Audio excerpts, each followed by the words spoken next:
My ex-wife sneaked in at night and cut my current wife's hair while she slept, all so she could outshine her at our daughter's wedding. That was the last straw. I couldn't stand by and let it slide. So I made my move. And what I did next made her run from the wedding in tears. If you're watching this video, tell me where you're from or what time it is for you. I woke to the soft sound of Beth knotting her scarf. The room was still dim. Curtains breathed with the morning. She stood at the mirror, shoulders squared, hands steady. The scarf was new, a light gray that made her skin look warm. She wrapped it high and neat, and then pressed the fabric flat like she was sealing a letter. "Morning," I said. "Hey." Her voice was bright, too bright. "Sleep okay?" Something tugged at me. The scarf sat higher than usual. She'd slept with her hair up last night. We'd laughed about it. I reached for her waist. She swayed in, kissed my cheek, and pulled back fast. "You're early," I said. "You never beat my alarm." "Big day," she said. "Rose's final walkthrough at the venue." She lifted the makeup bag. "I'll grab coffee downstairs." I watched her glide out, the scarf not moving at all. In the bathroom, I found the first wrong thing. The drawer with my clippers and shaving kit sat open. Empty spot. The small scissors, gone. My chest pressed tight. I checked the sink. No hair. I checked the trash. Clean. When I turned, the door frame caught the light just right, and I saw it. Tiny, shiny flakes on the tile by the baseboard, like dust that wasn't dust. I crouched. Hair. Dark and short. "Beth?" My voice carried down the hall. She didn't answer. I stepped into the hall. The bedroom door had been dead-bolted last night. I did it myself. Habit. We lock because I sleep lighter now, and because of the calls, and because of Gloria. I found Beth in the kitchen with her back to me, shoulders high, hands wrapped around a mug like she was keeping it from falling. The scarf looked perfect. It looked like armor. "What happened?" I asked. She didn't turn. "Let's not start the morning this way." "What happened to your hair?" Her fingers tightened on the mug. "It's fine." I moved to her side. She gave me her face, calm and composed, and I saw the tell that only I would see. The tiniest tremble in the eyelid, the muscle that flutters when she holds something heavy inside. "Who?" I asked, low. She stared past me at the window screen. "Don't." My brain had already started arranging pieces. The missing scissors, the hair on the floor, the locked door, and the voice of yesterday evening, the one I'd tried to file away like old paperwork. It had started with a ring. The phone screamed across the counter while I was chopping peppers. I wiped my hands and looked down and felt the old, ugly grip around my ribs. Gloria. 2 days before Rose's wedding. I answered. "Gloria." "Hank," she said, like the word itself was sour. "We need to get on the same page. I won't allow that woman to ruin our daughter's wedding." "Beth is my wife," I said. "She's invited, by Rose." "Family deserves the first row," she said. "Not some charity project you dragged home." I felt my jaw go iron. Say her name. Silence, just long enough to make space for the hate, then. "I'll see you at rehearsal." Click. Now the echo of that click seemed to hang in the kitchen between Beth and me. The hair, the scarf, the lock. "Did she come here?" I asked. "Tell me the truth." Beth set the mug down. Her hands were steady. "I slept. I woke up. It was done." "How would anyone get in?" "I bolted the door." Her eyes flicked to the side. That was another tell. She wasn't lying. She was choosing not to say. Which, with Beth, sometimes meant mercy, sometimes meant fear. "Please," she said, "not today. I'm not going to let this slide." "Don't escalate," she said. The words were careful. She lifted the mug and took a slow sip like we were just talking about the weather. "Rose needs quiet. You promised her. Remember?" I did. I'd stood in my daughter's kitchen last week and sworn to keep the heat off her big day. I meant it then. I meant it now. But there is a promise you make to your child, and a promise you make to your partner who wakes up with a scarf tight to her scalp, and sometimes they grind against each other like gears. "Let me see," I said. She looked at me for a long count, and then nodded once. We walked back to the bedroom. She closed the door and loosened the knot with slow fingers. The scarf slipped away. They hadn't shaved her whole head. It wasn't clean or even. Jagged patches. The crown short as velvet, the sides hacked. A childish cruelty dressed like an adult decision. I swallowed hard. "Beth." "I'm okay," she said. "Uani, it's hair. It's violation." "It's hair," she said again, firm. She lifted the scarf. "Help me tie it?" My hands weren't steady, but I tied it and smoothed it and kissed the spot just above her ear. "We need to know how." "After the wedding?" she said. "Please." I wanted to say yes. I wanted to be the man who lets the harm pass through him and dissolve. But my hands were already moving. I pulled the closet door and reached up to the shelf where the small black box lived. The one with the lens that sees more than I want it to see. The one I'd bought when the calls started and installed when Gloria decided boundaries were for other people. Beth watched me set the box on the dresser. "Hank, this isn't escalation," I said. "It's truth. Truth is quiet." She didn't argue. She put a palm on my chest and held it there until my breathing matched hers. Then she nodded, once, like she was loaning me the strength and also the line I was not supposed to cross. I checked the bedroom camera's memory.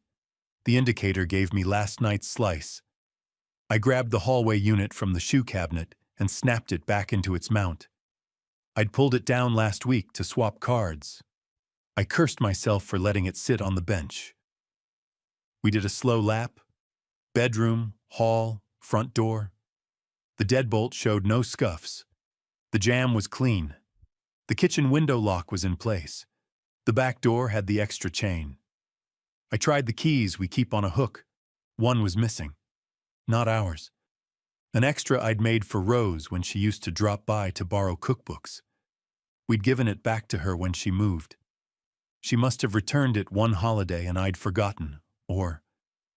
My head was far ahead of my feet. I forced myself to slow. "Who has keys?" I asked. "Rose. Maybe Mark," Beth said. "That's all I know." I heard the hesitation, like a softer word hiding behind her louder one. I didn't press. I went to the desk, opened the laptop, and slotted the memory card into the reader. The screen woke with a blue glow. The folder tree popped up, neat and ordinary. Midnight stamps. 1 a.m., 2. Beth stood beside me, one hand on my shoulder, the other pressing the scarf at the nape like she was holding herself together. "Hank," she said, not a warning this time. A plea and something else. Permission. "I'll keep it small," I said. "Just us." The hallway thumbnail showed the grainy strip where our bedroom door opens into the short corridor. It looked calm, harmless, like nothing bad could ever live in a place with such bad lighting. I clicked. The feed loaded. A timestamp blinked in the corner. I slid the bar back to 11. We watched a ghost version of ourselves brush teeth and bump elbows and laugh when the water sputtered because the upstairs neighbor started their shower at the same time. The door closed. The screen went still. Midnight passed. At 2:14, a shadow crossed the lower edge. Not a person. A wedge of darker gray. Then gone. My pulse climbed. I scrubbed ahead by minutes. At 3:02, there was the smallest flicker at the far left, like a key turning if a key was a shadow. Impossible. The deadbolt doesn't throw a shadow. I leaned in. "Don't miss the morning," Beth said softly. "We have to be at the venue at 9. We won't be late." I rewound to 2:58 and hit play at normal speed. The hall was still. The door was still. The numbers ticked. 3:01. At 3:02, the handle shifted by a hair. Nothing else. Then a pause. Then the barest movement of the door toward the frame, like pressure from the other side testing the latch. Then nothing. I felt a cold line run down my back. "It's not enough," Beth said. "It's a start." Behind us, the phone on the counter buzzed. A message. It didn't need a name. I knew the rhythm of her texts. I didn't move. I kept my eyes on the hinge line. "Promise me we won't blow up Rose's day," Beth said. "I promise we will protect it," I said. It was not the same sentence. We both heard the difference. I loaded the living room camera. It covered the entryway, a slice of couch, and the edge of the bedroom door. The timeline had a thin bar of motion at 3:03. I selected it. The frame opened, waiting. Beth exhaled. "Okay," she said. Her hand tightened on my shoulder. "Roll it." We watched the living room in gray. The camera had a wide angle that caught the heavy curtain, the edge of the sofa, and the rectangle of front door. The timestamp slid forward with that indifferent digital blink. 3:003. 3:04. A soft band of motion lit on the bar, thin as a breath. A shadow fell across the door's lower seam, not a full shape, a fractional darkness, the kind a hallway nightlight makes when someone stands just out of sight. Beth's fingers curled at my shoulder. "There." I bumped the volume, even though there was nothing to hear yet. The mic mostly picked up refrigerator hum. We stared at the knob. It didn't move. Something else did. A brief glint, like the door hardware had caught a star. The angle was wrong for the hallway light. I paused and dragged the scrubber back, frame by frame, until the one bright pixel showed again. A line. No, a thin arc sliding past the latch plate, quick and precise, then gone. Pick? No. I knew the sound a pick makes. Metal nudge, soft scrape, a patience that has to learn the lock's language. This was decisive. An arc, a key. I let it play. The door opened a finger's width, stopped against the chain, and then settled. A hand appeared, backlit, pale with a ridge of knuckle and a knuckle ring. The ring flashed. Not gaudy, familiar. I didn't breathe. The chain lifted. No, that wasn't right. The chain didn't lift by itself. Someone had reached in with something to catch the slider. The hand withdrew. The door closed. The chain slipped free off-screen, and then the latch turned again. The door opened. A figure slipped through. Not tall, coat hem brushing mid-thigh. The camera's light made the face anonymous, a smooth oval, but the posture, the way the head cocked like the room owed them information, that was not anonymous. Gloria. Beth didn't say the name. I didn't either. We just watched the ghost of my ex-wife move like she'd rented the air. She didn't hurry. She paused by the couch and lifted something into frame. My scissors, the little stainless ones, pinched between two fingers. She set them on the entry console and rolled her wrist like she was considering them, then left them there. Like she wanted us to know she'd considered them. She turned toward the hall. The camera only caught her shoulder and the edge of her hair. Blowout neat, helmet smooth, and then the bedroom door filled the center. She hesitated. She looked back toward the living room. Her hand came up and made a quick, casual wave, like she was dismissing someone outside our view. Not alone. My jaw worked. Who is she waving to? Beth shook her head. Her eyes were fixed on the screen. I don't know. Gloria put a hand to the bedroom door and leaned in a fraction, just enough to listen. There was no flinch when she pushed. The door gave. She vanished into the dark. The timeline ticked. 30 seconds. A minute 30. Beth's grip on me hardened, then eased. At 3 minutes, a sliver of motion reappeared. Gloria backed out, careful, and paused again at the console. She picked up the scissors. She looked down the hall, then toward the living room window like she was checking for an audience through the glass. Her chin lifted a half-inch. That old theater.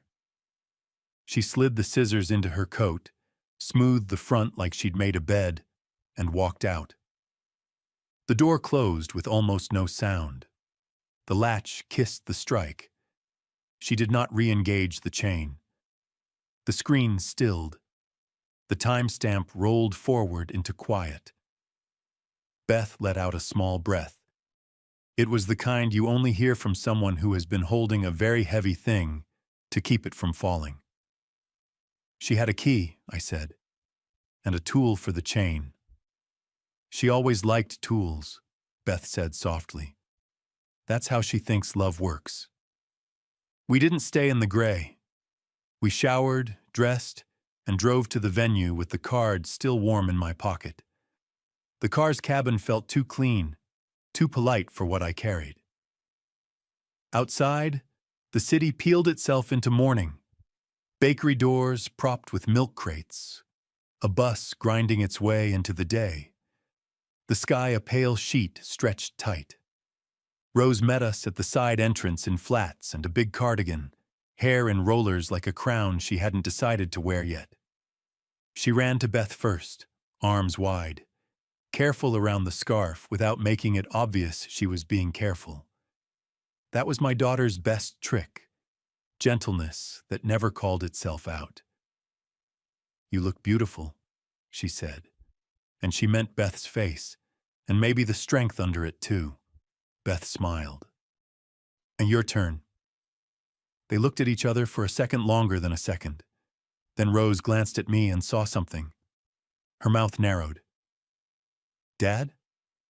Walk through first, I said. Then I need 5 minutes with you and Mark. Is it? 5 minutes, I repeated. She nodded. We moved through a hall of white chairs, strings warming up on the stage, the florist pinning last bits of green into an arch that made the air smell like a promise in a garden. The venue manager fussed with a clipboard and a radio and kept glancing at us like all families are small fires. We got through notes about aisle timing and where the grandparents would sit and which mic to test. Mark arrived from the parking lot with coffee and smiles and the first few beads of stress sweat like every groom I'd ever known. He kissed Rose's forehead, then kissed Beth's cheek, then shook my hand with both of his. He was learning, he was trying. I gave him the smallest nod to say I saw the trying. 5 minutes, Rose said. She pulled us into a side room with frosted glass and a sofa that wanted you to confess on it.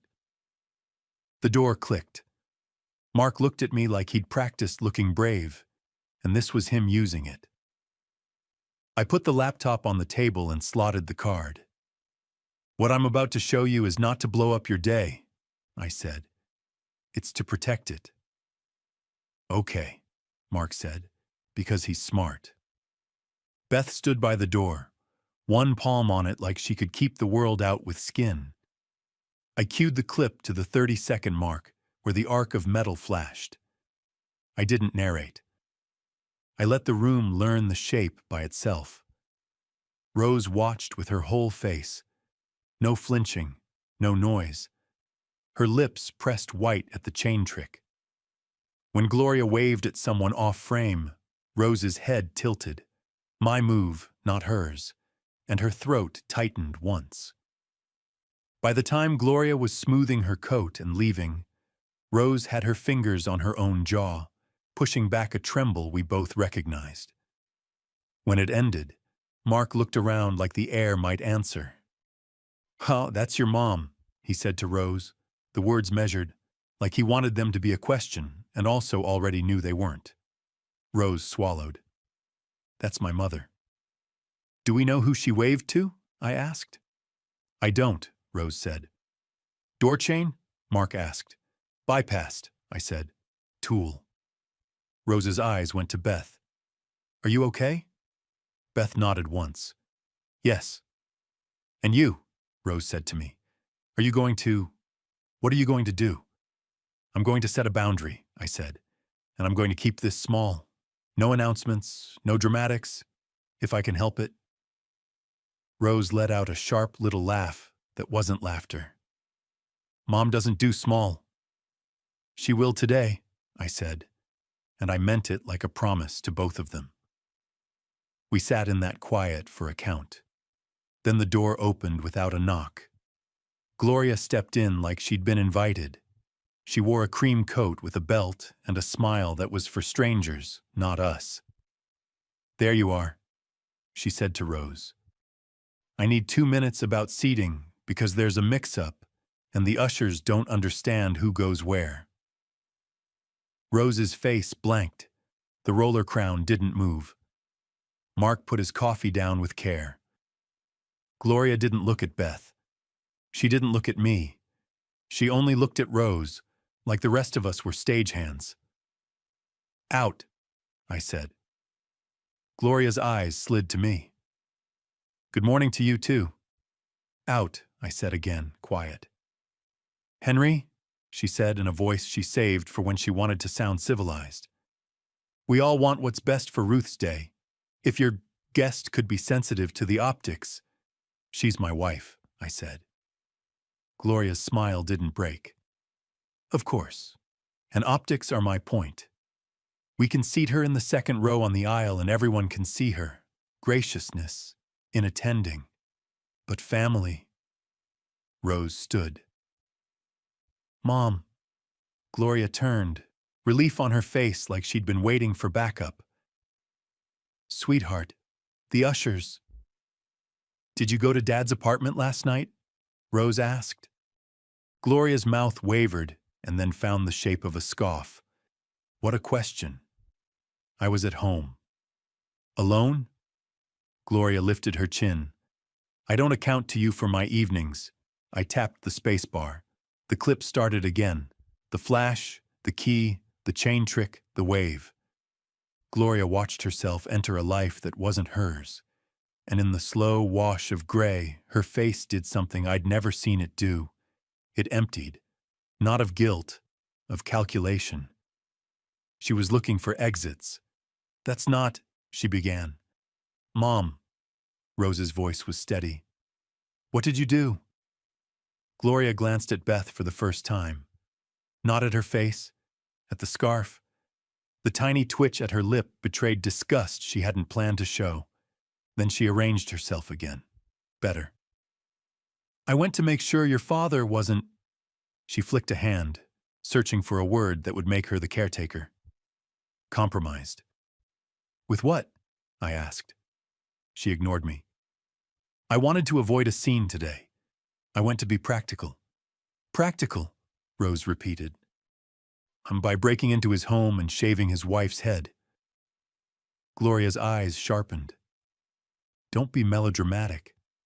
"I trimmed—" Beth flinched like the word had touched skin. I took a step I hadn't meant to take. The room got smaller. Mark moved a half step in my direction without making it about me. Beth's palm lifted, air pressing my chest from across the space. "Not now." "Who had the second key?" I asked. Gloria's gaze skittered. "What second key?" "The chain requires 2 people if you don't know the trick," I said. "You waved. Who has the key?" She recovered. A neighbor. The night man. Someone helpful. It doesn't matter. It matters, I said. Rose's hands dropped from her face. She looked like the little girl at the kitchen table who solved story problems in silence and then showed her work with a single line. Mom, she said. Leave. Gloria blinked. Excuse me? Leave, Rose said again. This room, this venue, today. Gloria laughed, short and brittle. Ruth, don't be absurd. Beth spoke for the first time. Gloria, she said, soft enough to make the name gentle, firm enough to make the wall behind it felt. Go. For 1 second, all the years sat between the four of us. Old dinners, old fights, new hope, bad habits with good posture. Gloria looked at the door like it should open by itself when she wanted it to. It didn't. Ushers need me, she said to no one. She lifted her chin, smoothed her coat, and walked out. The door closed with a simple click, like relief learned how to make a sound. Rose's shoulders sagged. She sat. She didn't cry. She rubbed at a roller like she could unscrew the pressure from her scalp. Okay, she said. Okay. I closed the laptop. We keep this close, I said. No spectacle. If she tries anything, we handle it with truth. Quietly. Rose nodded. Mark nodded because Rose did. Beth nodded because I needed her to. And because she is braver than anyone understands. Outside, a violin found its note. The florist's radio crackled. The day kept moving. I pocketed the card and looked at Beth. She touched the scarf and then my hand. We didn't say anything. We didn't need to. We didn't make speeches. We made a pact. In the side room, after the door's click had settled into the walls, Beth took my wrist and turned my palm up like she was reading how much trouble I still had left in me. Wedding first, she said. Wedding first, I said back. Justice second. Justice second. And quiet, she added, because she knows me. Quiet, I said, and I meant it with my mouth and hoped my blood would learn. We moved into the morning as if it had been planned this way. Beth adjusted the scarf. Rose adjusted the order of events. Mark adjusted to the reality that families are math problems with more variables than numbers. The florist threaded eucalyptus like a lullaby. The quartet rehearsed the processional until the hallway itself could hum it. Wardrobe became its own language. The stylist, sweet, efficient, command in a cardigan, took one look at Beth's scarf and pivoted without a blink. We'll frame the eyes, she said, and pulled a softer palette, a touch more liner, a little glow on the cheek. Elegant, intentional. She shaped the knot lower, then higher, then found the angle that said choice, not cover. When she finished, Beth looked like someone who had decided on every inch of herself. Thank you, Beth told her. Of course. The stylist smiled, already moving. It's a beautiful day. We'd just gotten through Boutonnieres when the triangulation began. My phone buzzed, then Rose's, then Mark's, which was new. Mom, can we discuss aisle optics privately? Don't let Henry bully you into drama today. Mom, your fiancé is being influenced. Mom, we should seat with discernment. We don't have to advertise illness. Rose's thumbs hovered, then lowered. She turned her screen down and slid it into her pocket. Shouldn't want me to take that, I said, and return it to sender the old-fashioned way? No, she said. We're doing quiet. Beth's phone buzzed too. She didn't look. She folded her hand over it like it was a bird she was keeping calm. By 10, relatives had begun to arrive for rehearsal. Smiles too wide, voices too bright. The social lubrication of pretending we are all exactly as advertised. From that stream emerged the peacemaker. He was an uncle by stretch, A family friend who taught a semester of something at the local college once upon a small glory. Navy blazer, jaunty pocket square, a haircut that said I still believe a part matters. He came in with his hands up like a ref who loves the whistle. "Hank," he said, already soothing. "Brother?" "We aren't brothers, Paul," I said. Metaphorically, he smiled, undentable. He was built out of metaphors that excused behavior as complicated. "Big day, emotions high. Let's not get positional." He made a tent with his fingers. "I've spoken with Gloria." "Of course you have." "And she's committed to minimizing her presence. She suggests with the utmost respect that we stage a photo with the core family. Birth family, you understand. And then fold in our beloveds." He glanced at Beth's scarf for half a beat too long. "Everyone gets seen. No one feels erased." Beth's eyes didn't change. "I'm not decoration," she said. "God forbid," Paul said too quickly. "Tell Gloria," I said, "that any photo we take includes my wife where my wife belongs." Paul's smile stayed, but the skin at the corners of it tightened. "Consider the day," he said, like I hadn't. "Isn't the higher road?" "Road to where?" I asked. He spread his hands, palms empty. "Harmony." "Harmony isn't real if you have to turn the volume down on a person to hear it," I said. He looked past me to Rose. That was his move. Speak to the reasonable child over the unreasonable parent. "Ruth, sweetheart, a compromise." "We're not doing committees," Rose said. And God, I loved her. "Please stop." "Of course," he said, and left a small well of perfume and intent behind him. The day pressed on. Rehearsal down the aisle. Practice of names the efficient would not get wrong. The seating chart like a minefield we tiptoed around with tape and pens. Every time we bent over something practical, the air quieted. Every time we stood up, someone tried to make the quiet theirs. At lunch, Mark's mother cornered Beth with a tray of pinwheels and a look that had 15 unsaid questions stacked like plates. "We're so honored you're here," she said. "So are we," Beth said, which was gracious and also anchored. I did small mercies with my hands, carried flower buckets, moved chairs, offered water. The doing kept me from replaying that gray arc of key over and over until it carved a groove in my head. It worked until I stepped outside for a half-breath and saw Gloria across the circular drive. She was with Paul, of course. They stood just beyond the awning, angled so clouds wouldn't glare their phones. He was talking with too many teeth. She was listening with her chin tipped up like the sky was beneath her. My phone buzzed again. "Mom, I heard you're creating a narrative." I put the phone away. I didn't go over. Quiet, I reminded myself, is also a decision. By mid-afternoon, the rehearsal had dissolved into brief pockets of laughter, then recoalesced around the timeline for tomorrow, like iron filings around a magnet.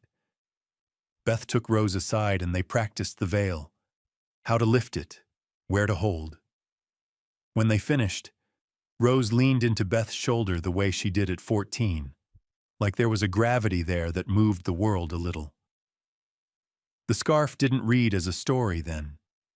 It read as flair. We closed day one tasks with a last check of the vendor list. When the clipboard finally left the building, the venue manager relaxed so hard she looked younger. People filtered to cars. The light tilted. 15 minutes, and then we head, I told Beth. I want to swing by the house before dinner. For what? She asked, though she already knew. To back up the card, I said. And to get eyes on the doorframe in daylight. I knew it sounded like superstition. It wasn't. Wood keeps secrets about pressure if you ask the right way. We stepped into the drive. The circle gravel had that fresh rake pattern that makes everything look like a brochure. Families drifted off in pairs and trios. Paul held a door for Gloria like gallantry could launder anything. She gave him a smile shaped like reward. We cut along the road toward our car. As we passed the side of the building, one of the venue staff wheeled a bin of leftover programs toward an open hatch. The SUV was cream to match the coat, neat as a staged photo. Gloria, thorough in her brand, even matched her car to her narrative. "Could use another hand," the staffer said, cheerful, college kid shoulders carrying the day just fine. He pointed with his chin at the hatch. "You with the wedding?" "Yes," Beth said, already stepping to hold the bin steady. I followed, more out of habit than need. The hatch was packed like a traveling supply closet. Folding stool, blanket, a garment bag, 3 extra umbrellas in precise triangles, and on the right, a clear plastic box with emergency kit printed in tidy block letters. The lid wasn't latched. The staffer slid the bin in. The box shifted, its contents sloshing a little. Gauze, a tiny flashlight, a coiled nylon strap, a strip of adhesive bandages, and, longer than they should be for that box, the small, stainless shape I knew down to its bite on the skin of my thumb. My scissors. I didn't move for a second. The world narrowed to the reflection of the sky on the metal. The lid had a crack in one corner, and a hair pinned there, short and dark, caught like a fish in ice. Beth saw my face before she saw the thing. She followed my eyes. Her breath hitched, not loud, more like a skipped note. The staffer looked up, unaware. "Oh, man! Is this your car?" "No," I said. He smiled. "Then good. We're just—" He shoved the bin farther in with casual force. The plastic box tipped and the scissors knocked against the side with the pert, guilty clink of a utensil put away in the wrong drawer. I put my hand on the hatch, not to slam it, to steady the part of me that wanted to. "Everything okay?" the kid asked. "Perfect," I said. My voice was calm. It scared me how calm it was. "Thanks for the help." He nodded and walked the bin cart back inside, humming the processional without realizing it. Beth and I stood there a beat too long for 2 people admiring a stranger's trunk. "Quiet," Beth said, voice barely air. "Quiet," I said. I closed the hatch with 2 fingers, like it might bruise. Behind us, laughter popped. Paul's. He and Gloria rounded the corner, mid-story, his hands drawing circles in the air like he believed he could spin the world smoother with enough motion. Gloria clicked her fob. The SUV chirped awake. "Ruth asked me to check the programs," she told Paul, lie wrapped in competence. She touched the hatch like she was already opening it. I felt the truth burning a hole in my pocket. I kept my hands at my sides. Paul saw us. "There they are," he said brightly, as if we'd joined a game he was winning. "I was just saying, this is a day for magnanimity." "Magnanimity," I said. Big word for don't be a monster.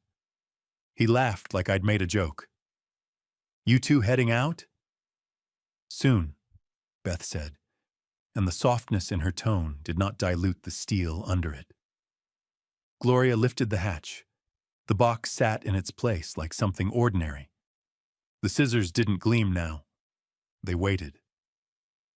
Her eyes ticked over the cargo. I watched for the flash of recognition, the microsecond of tighten around the mouth when a person sees the thing they thought was hidden. I saw it. Small. Real. Beth's hand found mine and pressed once. Not a stop, a hold. "Forgot I had these," Gloria said to Paul, tapping the box like she was pointing out preparedness. "You can never be too careful." "Patriotic," Paul said, because there's always a word for everything with him. "Right," I said. "Prepared." Gloria looked at me, chin high. "We do what's necessary to keep the day tidy," she said. "Do we?" I said, and the weight of what I wasn't yet doing sat on my tongue like a coin. She closed the hatch. The latch caught. The sound was clean. Beth's hand slipped from mine to my forearm, a shift I knew meant later, not never. "Wedding first," she whispered. "Wedding first," I answered, eyes on the hatch where my scissors slept in a kit labeled emergency. We turned toward our car. My pocket held the footage. The air held the promise. The world held still for the smallest pivot. Tomorrow, we'd find out what counted as necessary. Morning cleaned itself into noon. The light went bright and honest, the kind that doesn't edit. By the time guests began to flow in, the venue had learned the choreography of pretending everything is simple. Public smiles. Private brews. Beth and I stood in the lobby where the floor was a checkerboard of marble that made everyone look a little more deliberate. She wore the gray scarf with the knot set to a decisive line. People complimented it like it was a choice. She let them. My job was to be a quiet wall that moved when she moved. Mark took his place with his best man and the officiant, both doing that nervous laugh routine that men practice so we don't have to name fear. Rose emerged from the bridal room like dawn had decided to be a person. The air changed. The quartet slid into the first bars, and every chair learned how to be still. I watched Beth watch Rose. I watched the way Beth's fingers pressed into her clutch exactly once, and then relaxed. I watched the way Rose's eyes found us on that walk between who she'd been and who she was building. There is a trick to joy on days like this. You let it stand on its own legs even while the rest of your life insists on tapping its foot. They met under the arch. Vows clear. Hands steady. The room did that collective exhale that says we are witnessing a promise, and we remember our own. Beth breathed it in like medicine. Gloria stayed out of the aisle. That counted as restraint, I guess. She sat where the plan had set her. Front row, left, tilted toward the action like her attention deserved billing. Paul hovered in a side column, emitting helpfulness like it was a scent. When the kiss landed and the applause broke, when the recessional pivoted us from sacred to social, that was when the peacemaker made his move. "My family photo," Paul called lightly, already ushering with both hands. "Let's gather the core first. Birth family. And then we'll do the beautiful extended circle." He said it to the photographer, not to us, because that's how you launder a decision. Put it on a clipboard or a lens. The photographer, a pro with kind eyes and a schedule to keep, nodded without catching the toxin in the sentence. "Parents of the bride. Right here by the arch, please." Rose looked at me, then at Beth, then at the space where Gloria had already arranged herself with the smile she saves for albums. I could feel the ripple around us, the way relatives lean to see if the fight will be a show. Beth's hand brushed mine, a whisper. "Wedding first. Quiet is not silence. Quiet is picking the battlefield." "Do it," I said to Rose. It cost something to say. "Take the shot." "Are you sure?" Rose asked. "I'm sure." I turned to Beth. "You and I will be in the next one, where you belong." Beth met my eyes. She wasn't asking permission. She was checking my center. I nodded once. Her mouth softened at the corner, gratitude and a promise braided into it. The birth family photo looked like a scene from a brochure for a life we didn't have. Rose in white, Mark in a suit, Gloria angled to be seen, me off to the side like a placeholder. The shutter clicked. Paul clapped his hands as if applause could wrap a ribbon on a cut. "Perfect," he said. "Now let's widen the lens." The widening took work. Not because the photographer couldn't do it, but because feelings move slower than feet. Beth stepped in on my right. I felt the collective pause, that microsecond where the room decided whether to be decent or to be itself. "Right here," the photographer said, gentle authority, and set Beth in place like she was always meant to be in the frame. She was. I was glad a stranger could see it so plainly. Gloria's neck tightened. The camera didn't care. We shot combinations until the list was satisfied. Bride with parents, bride with step-parents, couples, the whole tumbling village. Through it, Beth stood with the posture of someone unwilling to subtract herself. Rose kept glancing to make sure the math held. It did. The trick of conceding that first photo wasn't about surrender. It was a deposit. Leverage to cash later, if needed, against the inevitable accusation that we denied her place. We didn't. We gave it. On record. Cocktail hour put everyone on their best lies. Miniature food made the rich pretend to be whimsical.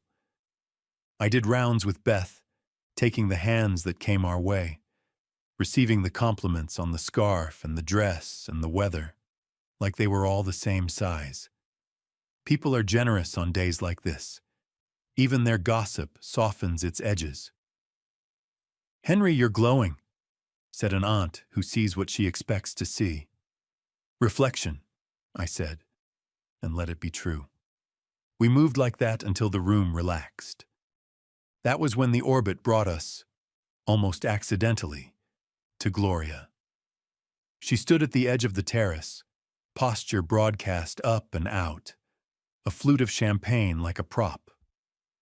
Paul lingered 2 paces off, ready to convert any conflict into language that would make him important. Beth and I would have passed if she hadn't spoken.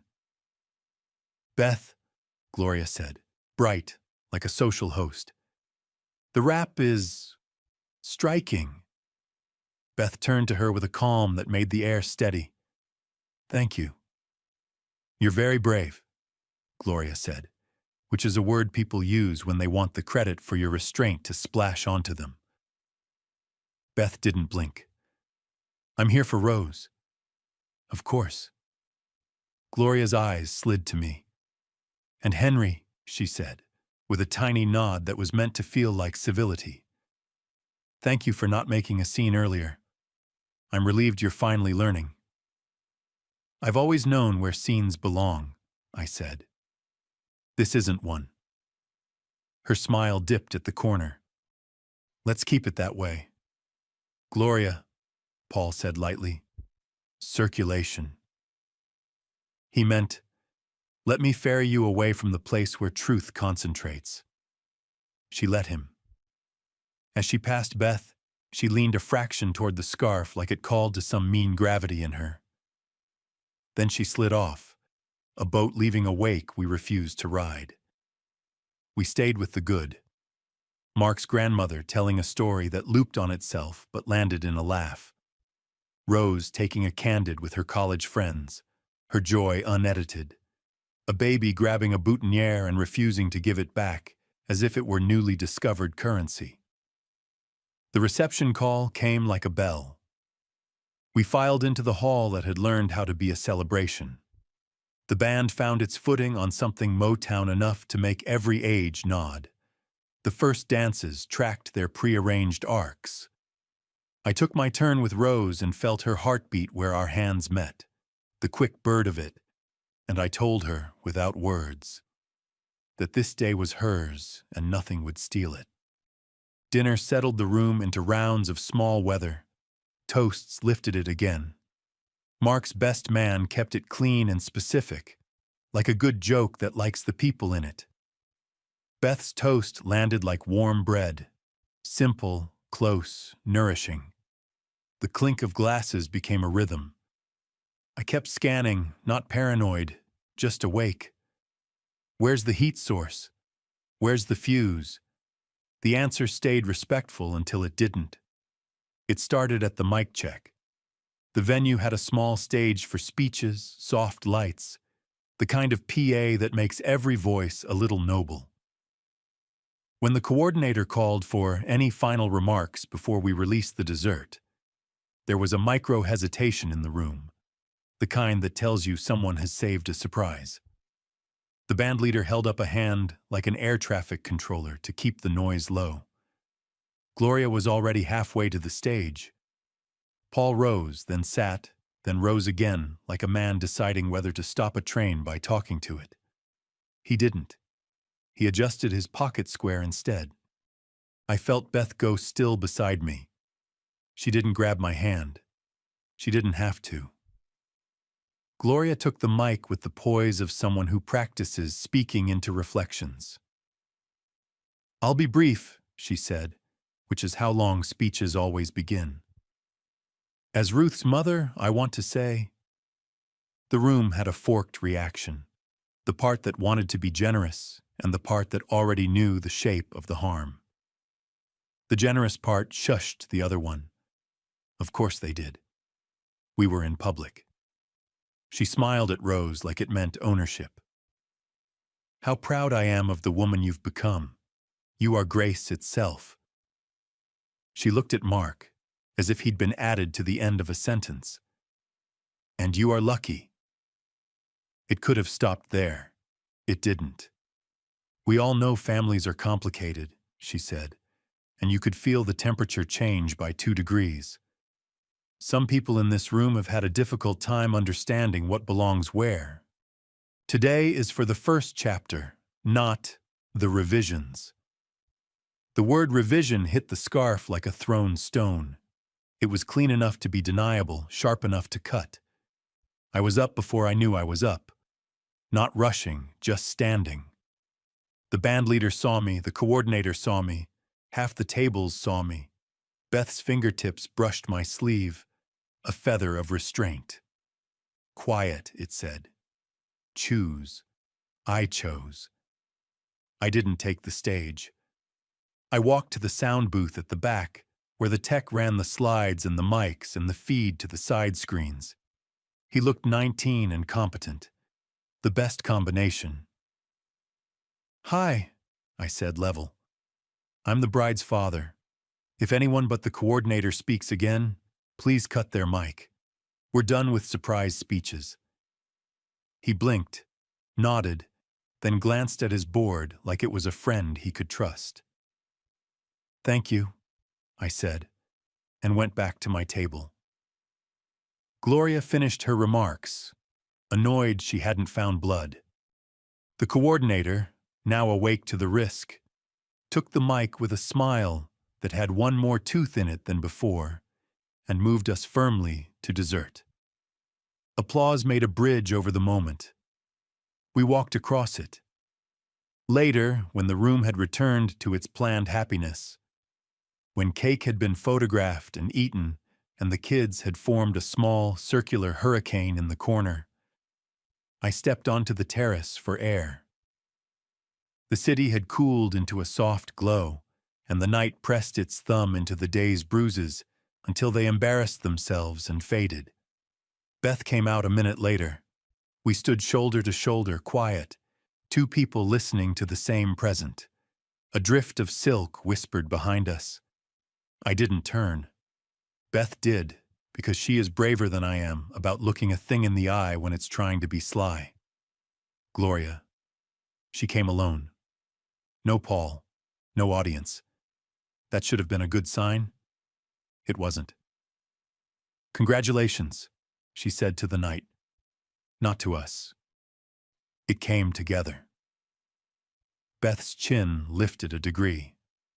It did.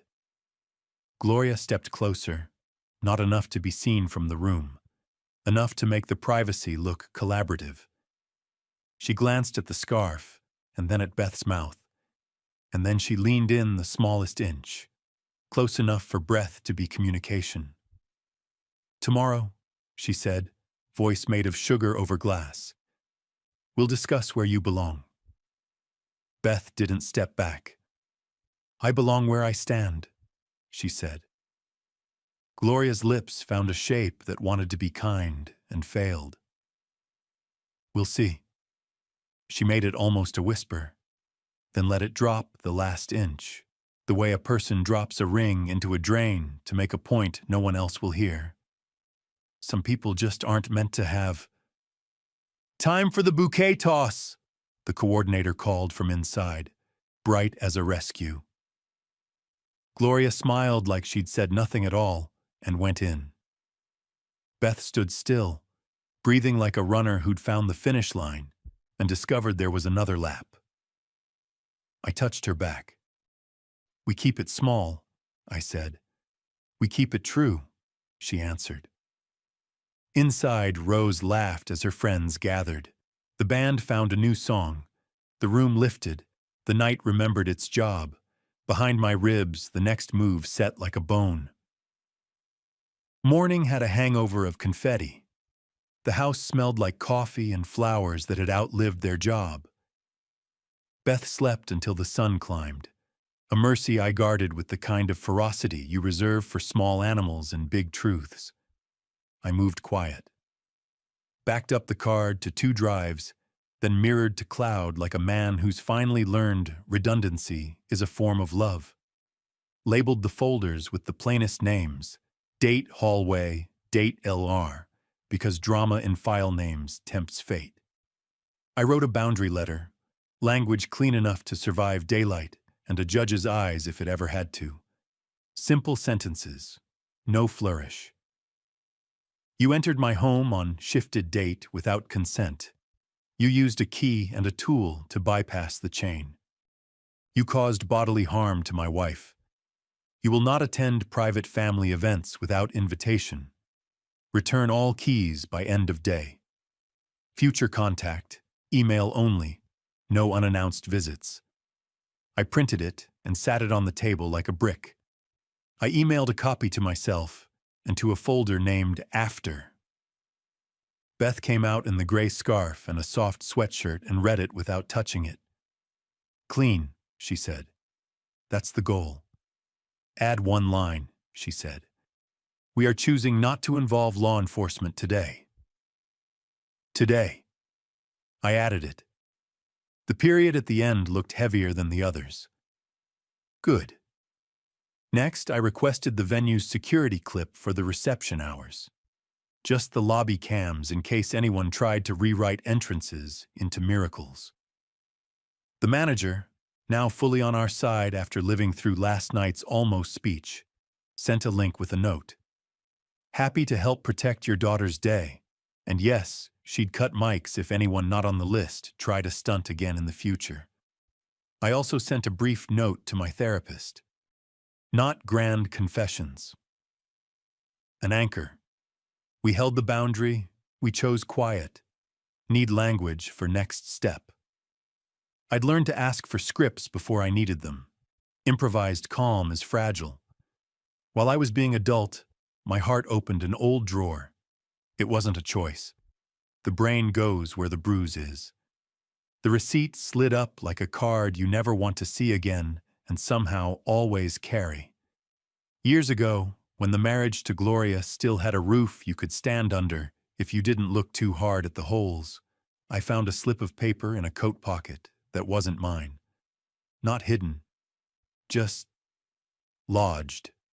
A pricey French place downtown. 2 entrees, 2 desserts, a bottle recommended by someone who spoke in notes. $230. Not a number a normal Tuesday makes. I stood in a laundry room with that paper in my hand and watched the math rearrange itself. You don't need names when you have columns and totals. I didn't confront. I set the receipt on the counter like an exhibit and waited to see if it would become evidence on its own. It did, in the way that all evidence does. Not by changing her story, but by changing mine about me. About what I was worth. I didn't rage. I didn't leave. I practiced a skill that would later almost kill me, staying still so I didn't break the furniture. I called that stillness grace. Sometimes it is. Sometimes it's just fear in a nicer jacket. The number lived under my tongue for years. $230, the price of invisibility. I closed the drawer in my head. I looked at the boundary letter. I looked at Beth, who had stepped into my life not as a revision, but as a new book. And I decided this day would not be written by old math. We ate toast. We took showers. We put on civilian clothes. We drove to Rose's brunch like the world was capable of ceremonies more than once. At the restaurant, bright, spare, full of plants that looked like someone watered them with intention, we were greeted by the host with the warm efficiency of people who do this every weekend.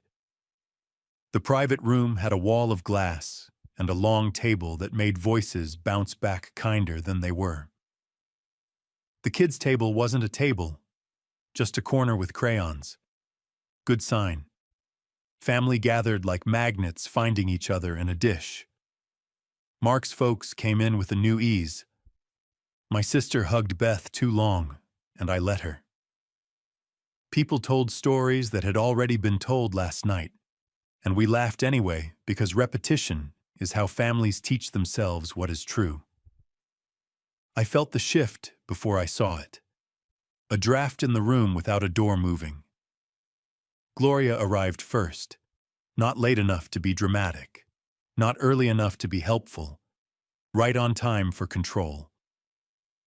She wore a soft sweater and a face like she'd slept well. Paul was already there because of course he was. Peacemakers show up early to season the room with their version of calm. He rose when he saw her, a small gravity well pulling nearby chairs into orbit. I watched him angle his body so anyone glancing over would read the tableau as reasonable people taking reasonable steps. The art of triangulation is 90% posture. Beth squeezed my hand. "Wedding is over," she said, which was both statement and permission. "Justice second." "Now is second," I said. We didn't announce. I just stood, walked to the coat nook by the door where a mirror hung low enough to make everyone check themselves twice, and waited. Gloria clocked me in the reflection. She came without hurry. "Hank," she said. "Congratulations again. Yesterday was lovely." I handed her the envelope. "Return the keys by end of day." She didn't take it. "What is this?" "Boundaries," I said. "Ora, plain ones." She smiled the way a person smiles at a parking ticket they believe they can talk their way out of. "We're not doing this here." I didn't raise my voice. "We are doing this wherever you make it necessary. Yesterday, you made it necessary here. Today, I'm being polite." Paul drifted in with a posture shaped like balm. "Friends," he said, which was a lie. "Let's—" "Paul," I said without looking at him, "you're not in this." "Everything is us," he said softly, apologetically, reverent about his own words. "Keys," I said to Gloria. She plucked the envelope with 2 fingers, opened it, scanned the sentences like a shopper comparing labels, and then snorted a tiny sound that was meant to say overreaction. "You kept the footage," she said. "Yes." "And you think, what? That makes you righteous? You manipulate too, Henry. You always have. You used your daughter yesterday. You staged that little show in the side room to make you tell the truth," I said. "Did it work?" Her eyes sharpened. "She's my child." "And my daughter," I said. "And her day is not your stage." I felt the room at my back shift as people decided whether or not to watch. Rose stood near the window, turned toward us, not moving, her face open in that way she does when she's taking in data she hates, but needs. Gloria folded the letter back into the envelope like it might contaminate her purse. "You're not a good man," she said quietly. "You're a stubborn one. Those often get mistaken for each other." "Today I'm a quiet man," I said. "That's the one you should worry about." I left it there. I didn't mention the scissors in her car kit. I didn't mention the chain trick. I didn't mention the wave to the person off screen. Those were aces I didn't need yet. I didn't want to win. I wanted the shape of the game changed. We went back to our seats. The brunch did its best to regain its rhythm. Eggs arrived. Coffee warmed. Stories found their places again. It held for 20 minutes. Then the leak hit. You always feel it as heat before you see the source. Phones vibrated around the table in a pattern too synchronized to be coincidence. A cousin glanced down and made a face. An aunt whispered to another aunt. Mark's best man grimaced. He showed Mark his screen with a look that said, "I didn't ask for this either." Paul, of course, had already been busy. A message cast wide, a gentle context for yesterday's awkwardness, a plea for grace for a mother who was simply concerned about boundaries being respected, a hint that medical situations can make emotions high, and the core, the lie with a hand on its heart. Let's remember Henry has a history of theatrical reactions, and that we shouldn't let step roles overshadow the core family on days like this. He hadn't written cancer. He hadn't written shaved. He hadn't written broke into their home. That's the craft. Omit the nouns. Imply the shape. Let the room complete the sentence in whatever way embarrasses the victim most. I looked at him. He didn't look back. He studied the mimosa like it held scripture. Mark stood, a small quake running up his arms. He walked to the middle like a person who knows he doesn't want this job and takes it anyway. "Hey," he said to the room, voice steady enough to borrow. "No more phones. We're here to be here." He gestured to the servers, sheepish, asking them to help collect devices like we were suddenly at a youth retreat. People complied, grateful to be told what to do. Rose didn't move. Her eyes were on me. After, in the small pocket of quiet between courses, she came to our end of the table. She knelt so we were at eye level. She took Beth's hand first, then mine, so whatever she said would be held by both of us at once. "Dad," she said, "did you send something? Did you circulate that video?" "No," I said. "I haven't shared it beyond the four of us and the coordinator. I didn't even mention the scissors. I sent a boundary letter. That's it." She searched my face the way kids do when they're deciding whether to inherit your habits. "And the text that's going around?" "Paul," I said. "He thinks he's helping," she said, like a person reciting a diagnosis she doesn't believe in. "He's helping himself to the role of arbiter," I said. "It's a hobby." Rose breathed out. "So you escalated," she said, but it wasn't an accusation yet. It was a map. Just in a different direction. "I set terms," I said. "Lines mean peace later."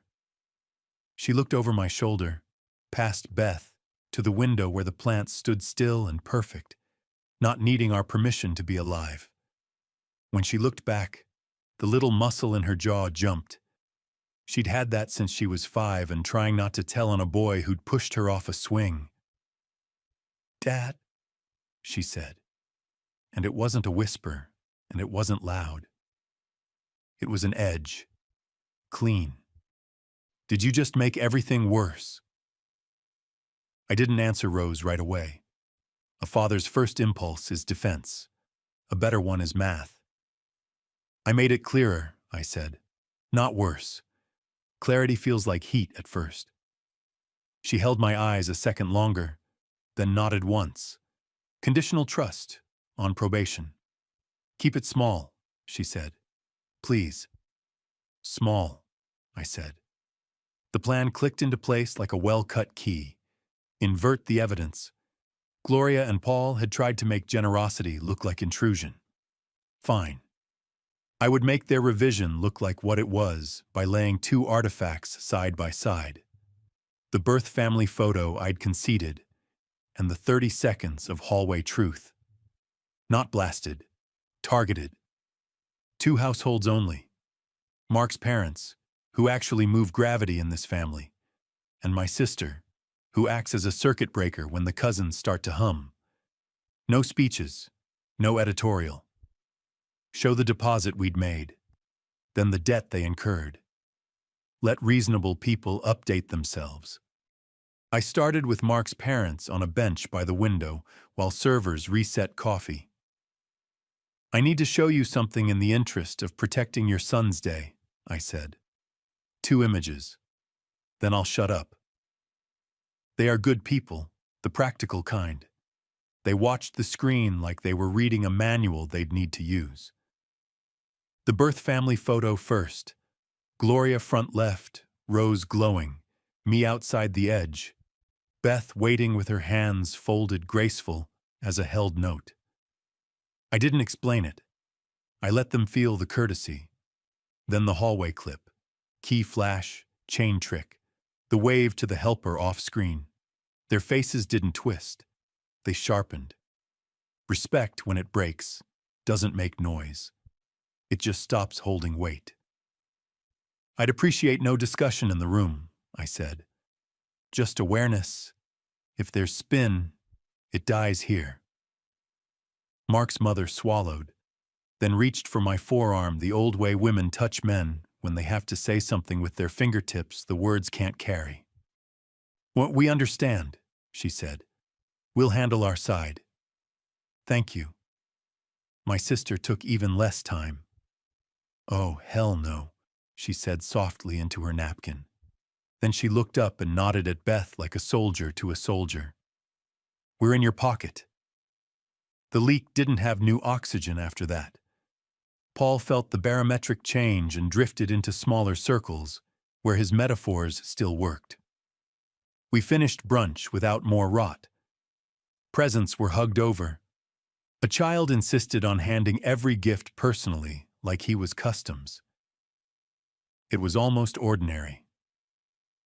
Then came the doorstep. Beth and I drove to Gloria's building with the letter in a manila envelope and the steadiness that comes when you've already decided how the scene ends.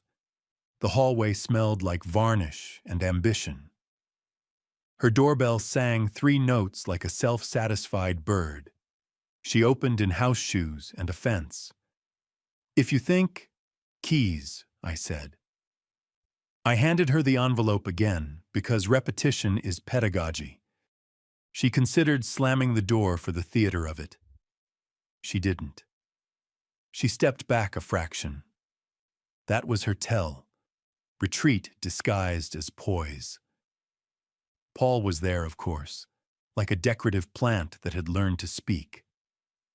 He hovered in the dining room arch, as if being half in the shot absolved him. "Friends?" he started. "Paul," I said, "I know you sent the message." I held up my phone. Screenshots. His name, his careful language. "If you want to help, begin with an apology to my daughter for adding work to her day." He blinked, wounded he hadn't been cast as savior this time. "My intention." "Made a mess," I said. "Which you can mop by removing yourself from the middle. Permanently." Gloria paced the rug's border like it was a cliff. "I don't answer to you in my own home."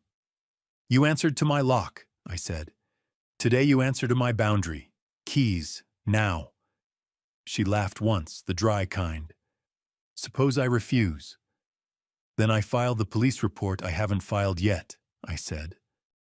The hallway footage becomes a case number instead of a conversation. You hate courts. I know that about you. They're rooms where narrative loses to evidence. Silence cracked in the apartment like ice. Beth didn't speak. She stood behind my shoulder, present the way mountains are present in landscapes, fixing scale without waving their arms. Gloria walked to a drawer, opened it, and took out a small ring with 2 keys. Front door. Deadbolt. She held them up like a prize and then let them drop into my palm, a metal, bitter sound. "There," she said. "Satisfied?" "Progress," I said. "Next, no contact at family events unless invited. If you need something, email." "You can't exile me from my own child," she said. "I can set the condition for access," I said. "Respect or distance." Paul inhaled heroically. "We need to remember compassion," he said, like a man reading from a page he wrote about himself. I didn't look at him. "We will," I said. "When it's safe to." "You first." He flinched like I'd slapped him, because some men hear accountability as violence. "That's it," I said. "Good day." I stepped back. Beth did too. We kept the ritual. No argument in the hall, no last look over the shoulder that invites a parting shot. On the sidewalk, the light had that flat afternoon honesty that doesn't help anyone lie. Beth exhaled like she'd been pretending to be a balloon. I put the keys in my pocket and felt the weight rearrange. "Just a second," she said, almost to herself. "We're there," I said. "Maybe," she said. We were halfway down the block when my phone lit. A text from Rose. "Mom is at our place for gift opening brunch. Early. She says she wants to reset. Do not come if this will become a scene." I typed, "We won't make a scene. We'll make it quiet." Then I deleted it and wrote, "We'll be there to keep it simple. 5 minutes." Beth read over my shoulder and winced. "It's a trap," she said. "I know." "Do we still go?" "Yes," I said. "Because she's making the next move in Rose's house." We drove across town under a sky that had decided to be gray on purpose. Rose's apartment building always makes me happy. Plants on balconies, kids chalk ghosts on the sidewalk, windows full of small lives. I wanted it to keep being that for her. We knocked. Mark opened with a face that had aged a year since breakfast. "She's here," he said. "She's saying a lot." Inside, Gloria had set up in the kitchen like a general who thinks counter space equals command. She'd brought a box of pastries with the logo pointed out. Generosity with branding. Paul wasn't there. Good. His absence meant this narrative was hers alone. Rose stood by the table with her arms crossed. Not anger, containment. Beth moved to her and took one of those arms with 2 fingers, a small claim of team. "Mom," Rose said, "we're not doing another round of last night." "I'm not here to fight," Gloria said, voice sainted. "I'm here to offer clarity. Things got garbled. People spoke out of turn." A glance at me. "I want you to hear from me that I never intended harm. I entered out of concern." She turned to Beth, magnanimous. "I'm sorry if my actions were misinterpreted." Beth blinked like someone had blown dust in her eye. "Misinterpreted?" "Let her finish," I said to Beth, because sometimes the best way to expose a lie is to give it more rope. Gloria smiled, grateful for the fake courtesy. "Thank you. Ruth, I worried that boundaries weren't being respected. I was told there were substances in the home that could compromise the day." She let the suggestion sit, unnowned, dirty. "I went to make sure you would wake to a father who was present." Mark looked at me, confused and a little ashamed for even letting the thought pass through his body. "No," I said. "Absolutely not." "It's what I was told," Gloria said, palms out, innocence applied like lotion. "By who?" Rose asked. "A neighbor," she said. "Anonymous." "It doesn't matter." "It always matters," Rose said. I pulled my phone, cued the birth family photo, and set it face up on the table. "Let's not insult the room," I said. "Here's courtesy." I swiped to the hallway clip, pressed play, and let the chain trick write its own caption. "Here's you choosing harm. There's no neighbor in this story. There's you." Gloria's mouth found the shape of the next lie, and then lost it. "We're not passing this around," I said. "We're not sending it to the group chat. We're not buying a billboard. We're sitting in your daughter's kitchen asking you to stop telling stories that require other people to disappear to make sense." Silence settled like dust. Then Beth said the thing I hadn't prepared for. "Gloria," she said, voice steady, "I forgive you." It hit the room like the opposite of a slap. Even the refrigerator paused. Gloria blinked. "Excuse me?" "I forgive you," Beth repeated. "Not because what you did was small. Because I don't want to carry you around inside me like a shard." She touched the scarf, then put her hand down. "I am not a revision. I am not a charity project. I am his wife. I will be at every family table I choose to sit at. And I forgive you so I can sit there without swallowing glass." It was so clean it made me dizzy. Gloria scoffed, but softer this time. How pious. Beth didn't look at her again. She looked at me.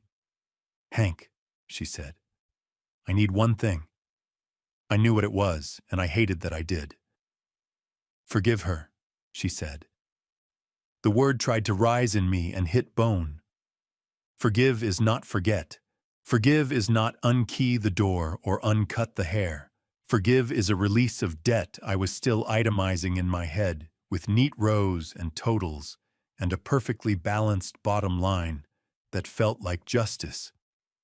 "I can't," I said, and it wasn't loud. It didn't need to be. "Not today." Beth nodded. No judgment, just recognition of the size of the thing I was not yet big enough to lift. Rose let out the breath she'd been holding. "Okay," she said to all of us and to the ceiling and to the part of herself that keeps the house. "Enough. Mom, you can stay for 10 minutes and eat a pastry. Then you will go. If you try a speech, I'll cut the mic in my own kitchen. If you text anyone about anything, I'll add them to a list marked, 'Not invited to our piece.' Dad, thank you for the keys. Leave the rest here." "Beth." She took Beth's hand again, thumb brushing the scarf. "You're with me." We stood in that new geometry. Gloria looked smaller. Paul was somewhere else rehearsing reasons. The pastries shed flakes. When we left, Beth leaned into me in the hallway, and then, sudden as weather, folded. Not collapse to the floor, collapse into my chest.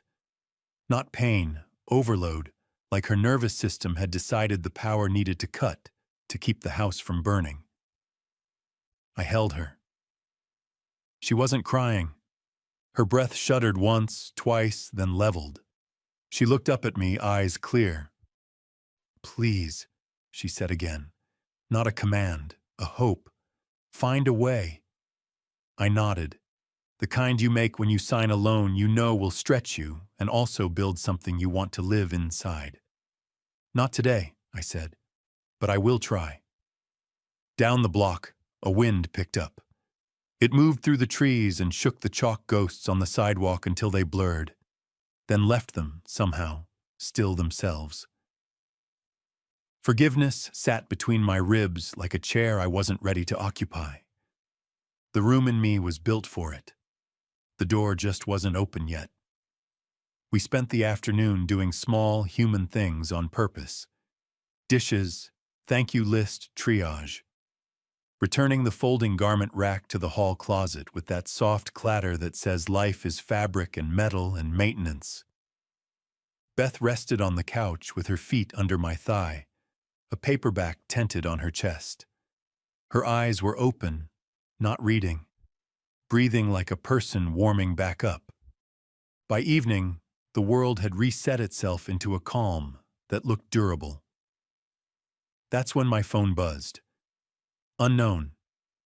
Neighbors tell me there's talk of charges. Careful. Public fights have a way of showing everyone's laundry. No name, but the cadence was glorious. Saccharine over threat. The warning shaped like a favor. I didn't respond. I silenced the number and put the phone face down. I've learned that attention is a currency you can save. Beth turned her head on the cushion. Trouble? Static, I said.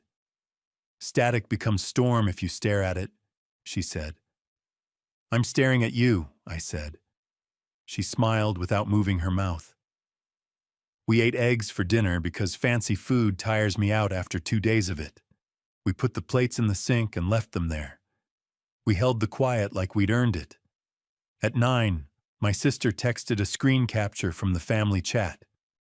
Paul again, trying to reframe the brunch as a productive mutual exchange with new garnish. Everyone is making strides. Let's not let footage become fetish. He couldn't help himself.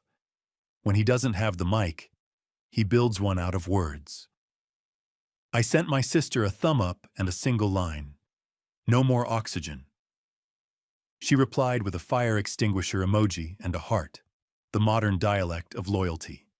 Then the second text came, direct this time. Gloria, return the scissors you took from my car. That was theft. I stared at the sentence. Beth was watching me by then, listening to the silence the way you learn to listen to music you don't like, looking for the beat to step around. I didn't take them, I said. I left them there. She's baiting, Beth said. Don't bite. I won't, I said, and then the next buzz hit. Gloria, see you on stage. Beth sat up. What stage? Public, I said. She's going to make a moment. When? Soon, I said. The text didn't carry a date. It didn't need one. She would want an audience that made her important.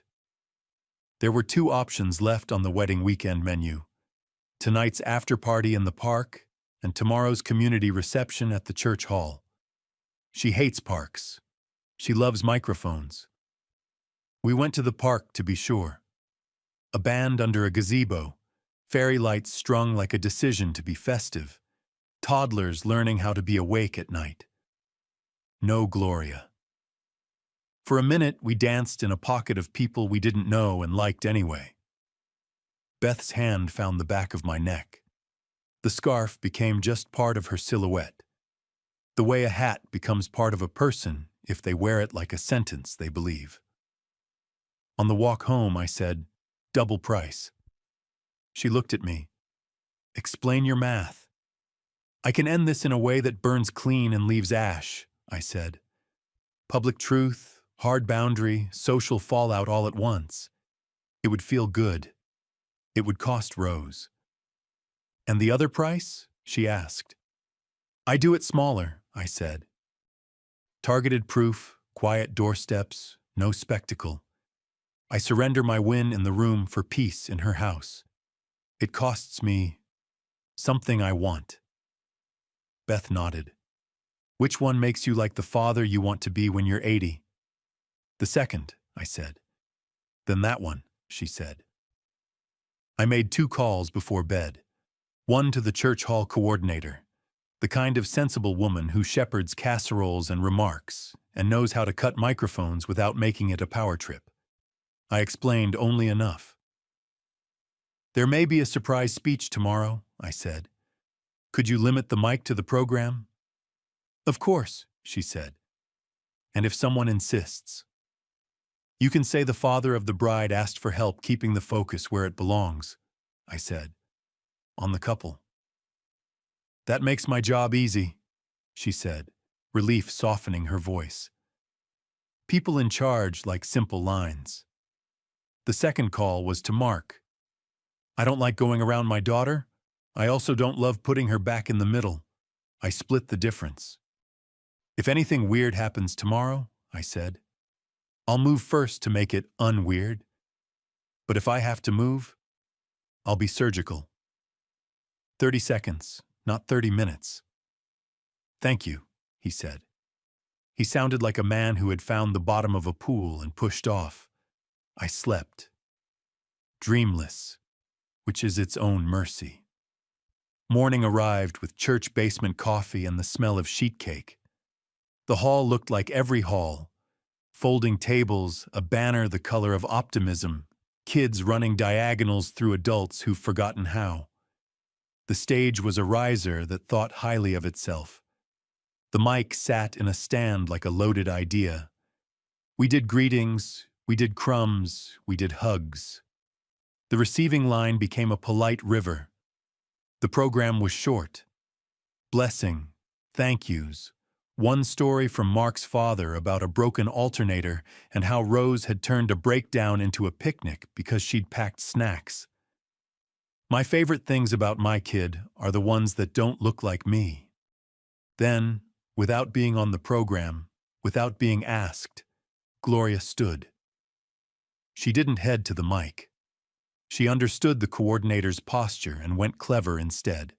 Center of the room, raised glass, enough volume to be heard without claiming the stage. It's a form of civility that's learned how to get around rules. Just a word, she said, smile bright enough to require sunglasses. To say how relieved I am to see our families united. Yesterday there were misunderstandings, but the room leaned, the way rooms do when they want to be decent. I felt the old rocket in my chest, the one that wants to ignite and lift and scorch. Beth's fingers found my sleeve and pressed once. It was not a stop. It was a calibration.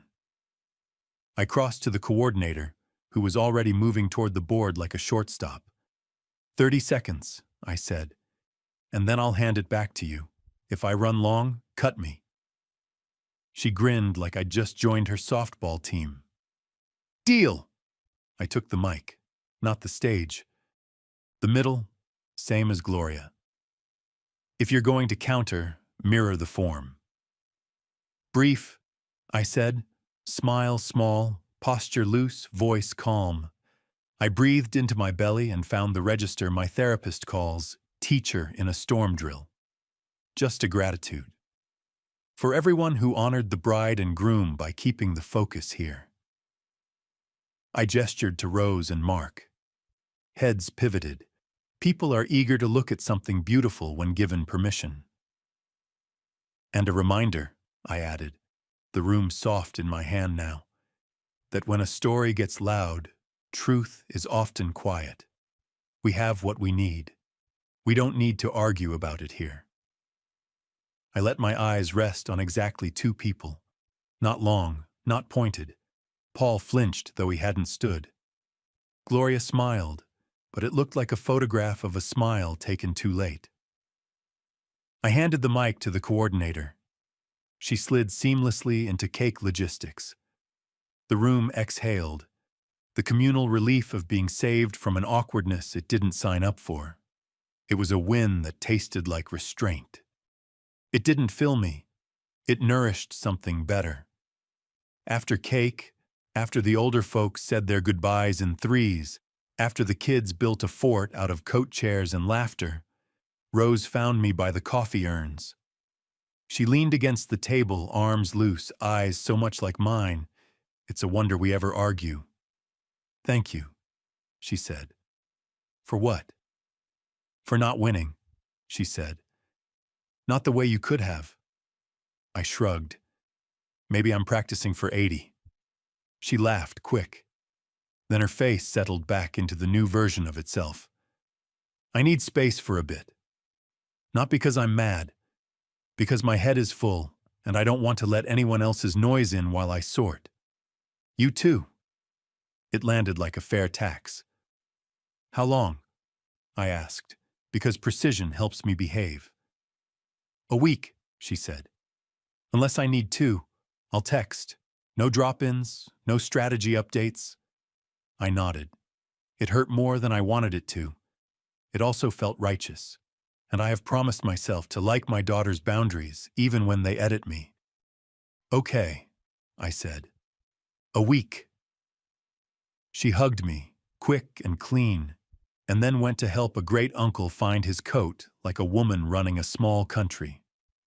We packed up slowly. The coordinator handed me a Tupperware full of cake ends like sacrament. Beth tucked it into her tote next to a folded program and a favor that smelled like rosemary. On the way out, my phone buzzed again. Gloria this time with something new, the tone wrong, too flat. Gloria, you've taken everything from me. You always do. See you at my lawyer's. I showed Beth. She read it and handed the phone back like it was hot. She'll file nothing, I said. She's bluffing. Maybe, Beth said. She looked at the church steps, at the children hopping down them two at a time, at the way the light made dust look like celebration. It's not the suit that scares me. What then? The part of her that needs an audience and is running out of rooms, she said. That's when people do stupid. Then we stay ready, I said. I'm quiet and ready. We reached the car. The city was soft around the edges, like someone had erased the hard lines for a minute to give our eyes a rest. My phone lit one last time before I put it away for the long quiet we'd agreed to. Gloria. Stage. Tonight. No venue, no pretense, just the word. A promise or a threat. Probably both. I looked at Beth. She nodded once because we were past surprise now and into endurance. Okay, I said to the air, to the weekend, to the math I'd chosen. If there's a stage, we change what it's for. I slid the keys I'd taken back into my pocket, that small ring heavier than it should be. A reminder of doors that shut and doors that open and the price you pay to keep the right ones doing the right thing. We got in. The city exhaled. The night began to clear its throat. We didn't guess the venue. It introduced itself. At dusk, a text from a number I didn't recognize pinged with a flyer. Neighborhood Open Mic, Community Center, 8 p.m.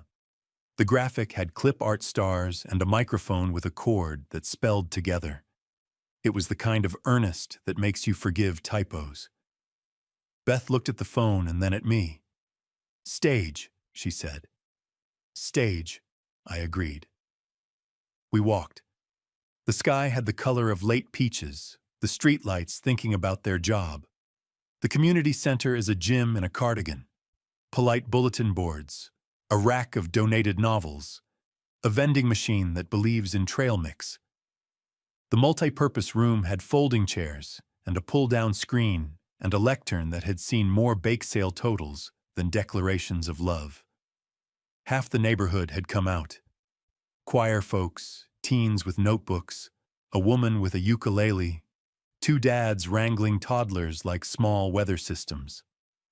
There was a sign-up sheet and a plastic pitcher labeled water that made everyone perform hydration.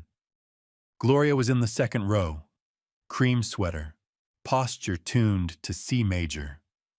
Paul sat 2 seats over like a spare conscience. They weren't hiding. They didn't know how. I checked the AV table. A man with kind eyebrows guarded a laptop and a switcher like they were delicate birds. You the tech? I asked. I am the ship, he said, and the sea. Excellent, I said. If someone tries to use the mic for a family matter, please end their turn after 30 seconds. Consider that a public service request. He smiled like people had handed him weirder assignments. Timer's ready. Beth squeezed my forearm once. Quiet and ready, she said. We took seats near the aisle. The host, a woman in a red cardigan, opened with a welcome that made everyone feel they'd already succeeded. A kid went first and read a poem about a dragon who wanted to be a librarian. The room clapped like it had adopted him. A man sang 3 verses of a folk ballad about the river. The ukulele arrived and did what ukuleles do, made the air friendlier than it had any right to be. Then Gloria stood. She didn't go to the mic right away. She walked to the front like a donor. The host offered her the stand. She took it as if it had been owed. "Good evening," she said, voice silked. "I didn't prepare a performance so much as a reflection." She smiled toward the rows, inclusive. "We've all had weekends that test our mettle. Mine did. And I wanted to speak to the community about forgiveness." The word hit Beth's scarf like the dull thunk of a thrown apple. Not a cut, an insult. I felt the rocket. I kept my seat. "Because we live together," Gloria continued, "and sometimes outsiders come into our circles and—" I stood, not rushed, not late. Exactly on time for the moment that was mine. "Evening," I said to the host, not to Gloria. 30 seconds? The host, bless her, read the room with the eyes of a woman who has broken up cake fights and board disputes. "Hi, we love clarity," she said. "Be kind. Be brief." I stepped to the front with my phone already cued to a 30-second slice. The key flash, the chain, the wave. I didn't narrate. I held the screen up and let the image do what words would only bruise. The room went so quiet the vending machine's refrigeration cycle sounded like a waterfall. The clip did its little terrible work. At the arc of metal sliding past the latch, there was an audible intake from row 3. At the wave to the helper off-screen, a man in the back whispered, "Oh," the syllable of a story that just found its shape. I clicked it dark at second 30, exactly. "Truth is quiet," I said to the room. "We're keeping it that way." I handed the phone to the host, like it was a hot stone we shared. She looked down, then looked up at me with something like gratitude and something like sorrow. "Thank you for staying within time," she said, which was her way of saying thank you for not burning the building down.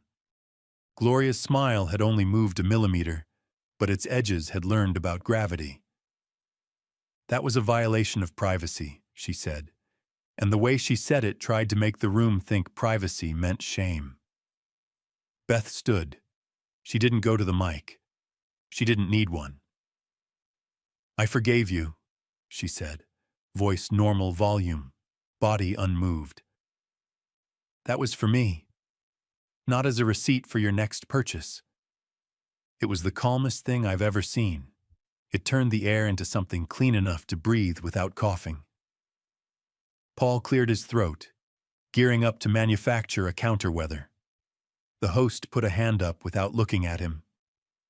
"The universal sign for your metaphors can wait." She turned to Gloria. "We're going to keep the mic for art tonight," she said, kind. "Not arbitration." Laughter not at anyone, but around the notion of a hearing in a gym. The community reasserted itself. Gloria swallowed whatever had been next. She sat. Even that looked like a performance.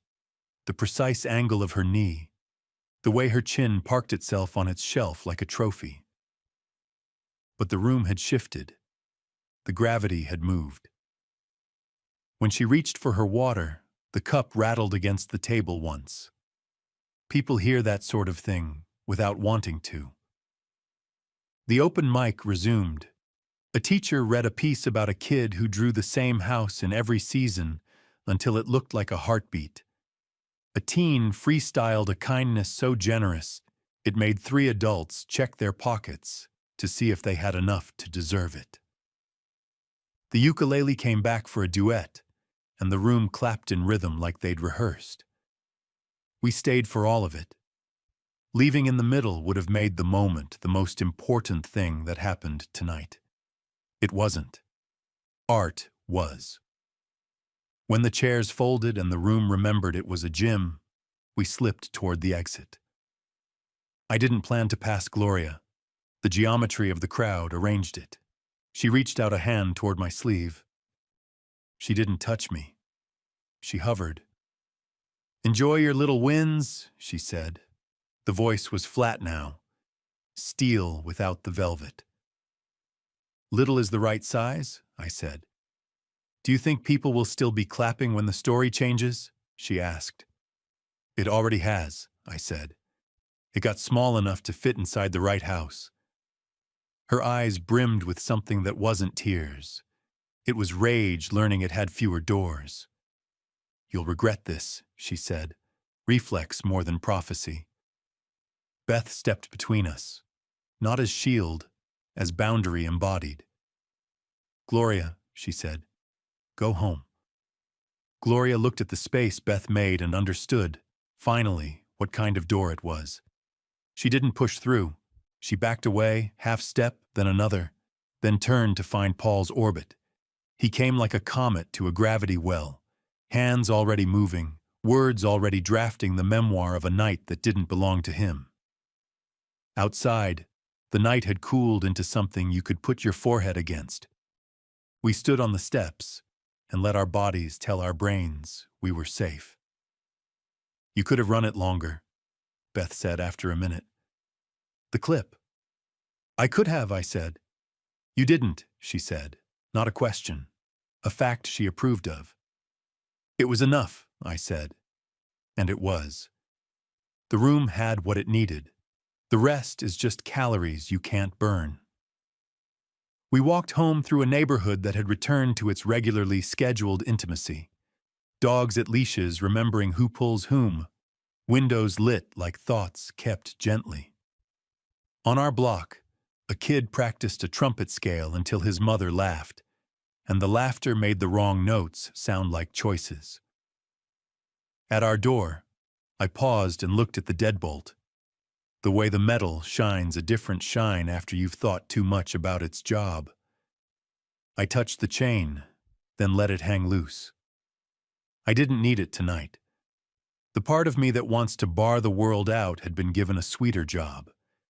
Keep the right people in. Inside, Beth poured us 2 fingers of something brown and forgiving. We sat by the window. She leaned her temple to my shoulder. Silence did what it does when it's earned. It filled the room without asking for credit. My phone vibrated. I didn't reach for it. It vibrated again. I let it. On the third, Beth nodded at my pocket like a concession. "Gloria, you think you closed a door. You opened one. Tomorrow, 10 a.m., my place. Or I walk into a room you care about and make sure everyone hears my side first." I showed Beth. She read it, set the phone face down on the table, and took her sip. "She'll do something public if we don't accept her terms," I said. "She'll do something public if we do," Beth said. "The only variable is where you stand when she does it." "Doorstep," I said. "Doorstep," she agreed. "End it where it started." I slept like a person who'd put a lid on a pot that had been boiling for years, and finally heard the simmer. Morning came with a square of sun on the floor, and the kind of quiet you can't buy. We dressed without talking strategy. We'd already written it. On the way, we picked up the envelope again, not to deliver. The letter had done its job, but to carry as a reminder that words can be brick. I slipped the backed-up card into my pocket too, not for show, for certainty. Small enough, quiet enough, enough. Gloria's building watched itself in its own glass. We rode the elevator with a man and his sleepy dog, both of whom understood more than they wanted to about human ritual. At her floor, we stepped out into varnish air. I knocked. The door opened a quarter, then half. Gloria in a dark blouse, no jewelry, the costume of seriousness. "Come in," she said, voice low. "No," I said. "Here is fine." She looked past us down the hall to see if we'd brought an audience. We hadn't. She made a face that did math and didn't like the sum. "This is ridiculous," she said. "We're adults." "Exactly," I said. "Hi, adults end things with sentences, not scenes." Beth stood at my right, not touching, presence like a lighthouse. You're near a shore. Act accordingly. Gloria crossed her arms. So, she said, what do you want? I smiled a small winter smile. Not unkind, just weather. To say it clean with no one else in the room, I said. This ends at your door. She waited for me to fill the hall with heat. I didn't. This ends at your door, I said again. Here's what that means. I kept my hands visible, empty. A man with empty hands is harder to accuse of theater. First, I said, you will not enter my home again. Keys are returned. We will change the locks anyway. If you come without invitation, we involve law enforcement. That is not a threat. It's a procedure. Her mouth tilted. You love procedures. I love peace, I said. Procedures are how chaotic people are kept from eating it. Second, Beth said, stepping into the sentence like we'd rehearsed. No contact at family events unless invited by the people hosting, which will not be you most of the time. If you need something, email. No texts to triangulate. No massaging the room in advance. Gloria exhaled a laugh. You're giving me rules in my hallway. We're giving ourselves rules, Beth said. You can follow them or experience the distance they require. Gloria looked between us, trying to find the seam. When she didn't, she changed tactics. You humiliated me last night, in front of neighbors. Who will you be when that gets around? The same, I said. I've learned how to be one person. A beat, then. Apologize, then, she said, grabbing the word before I could. You can start by apologizing for airing private footage. No, I said. We're not doing that trade. You don't get an apology in exchange for my silence. If an apology happens, it will be because it's true. We let the quiet sit. Hallway quiet is different. Thicker, the kind that carries other people's dinners and TV laughter along with the thing you're saying. It made me oddly brave. Third, I said, if you want to repair anything with Rose, you will write it. Not a speech, not a defense. A letter that names the harm without explaining why your pain made it logical. No if, no but. And you will ask what boundaries she wants from you. Then you will follow them. That is the price of being in her life. Gloria's chin lifted. She's my daughter. And an adult, I said. Which means she gets to decide what her mother looks like. Paul's elevator dinged somewhere down the hall. Instinctively, Gloria looked toward it like weather was arriving to rescue the picnic. I raised a single finger. No. We all stood still until the elevator doors closed again and his steps went past to some other floor. A miracle I didn't look too closely at. She forgave me, Gloria said, turning back to Beth with a sudden brightness. You did in the kitchen, remember? You can tell him. You said the word. I did, Beth said. For me. And for the room, Gloria pressed. No, Beth said. No heat. Just the truth setting a table. Forgiveness is not a pass. It's a private choice. Boundary is the public one. You have mine. Gloria stared at the space between us like there was a door there she'd never learned to open. Then she tried the last old key. Henry, she said, going soft, the voice that used to be confessional enough to make me pick up whatever she was about to put down. Do you remember when we were the only two with the baby and no money and the car wouldn't start and you walked to the store and bought jumper cables with the cash from the jar? I said. I do. And I remember the $230 receipt in the laundry room later. Both can be true. I'm done letting the first erase the second. Her face tightened like a fist. You are cruel. I am clear, I said. Now cruel was a key in my door at 3 in the morning. We were at the end. I could feel it in the way the light in the hall stopped pretending to help. Endings don't always come as big sounds. Sometimes they're just a sentence that doesn't require a reply. Last thing, I said. If you need help learning how to apologize in writing, I will send you a template my therapist gave me.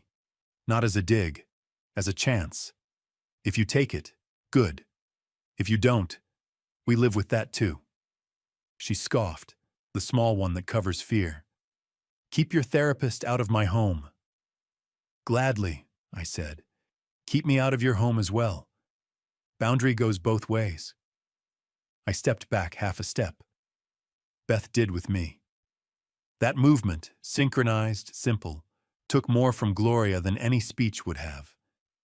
You could see the math change in her eyes. They are not staying to fight. I don't get to perform. My lines have nowhere to land.